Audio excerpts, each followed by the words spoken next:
Hello guys, आज चाहिँ म फेरि एउटा नयाँ भिडियो लिएर आएको छु तपाईहरुसँग। आज चाहिँ हाम्रो फेरि यो चाहिँ लास्ट एन्डिङ हो।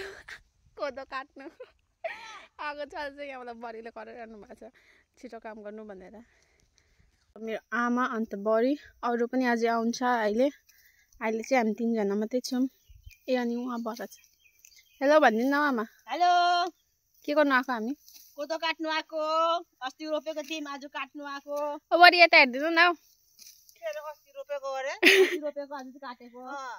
अस्ति रोपेको गरे, आज काटेको गरे। यो हो हाम्रो कोदो काटेर सुकाउने ठाउँ। यसलाई चाहिँ मलाई बढाल्नु अरे।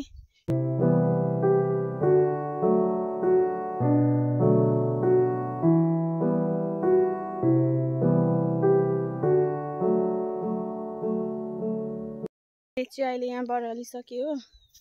अब चाहिँ म पनि जान्छु आमासँग कोदो काट्नु। यो हो मेरो आजको औजारले काट्छु म कोदो। काट्नु पर्दो रहेछ हो गाइज।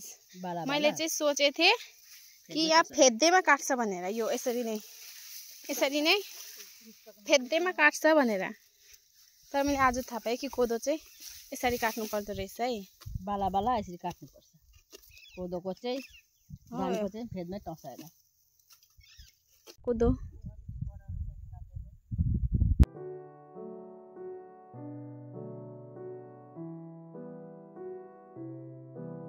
मैले काटिसकेँ हो।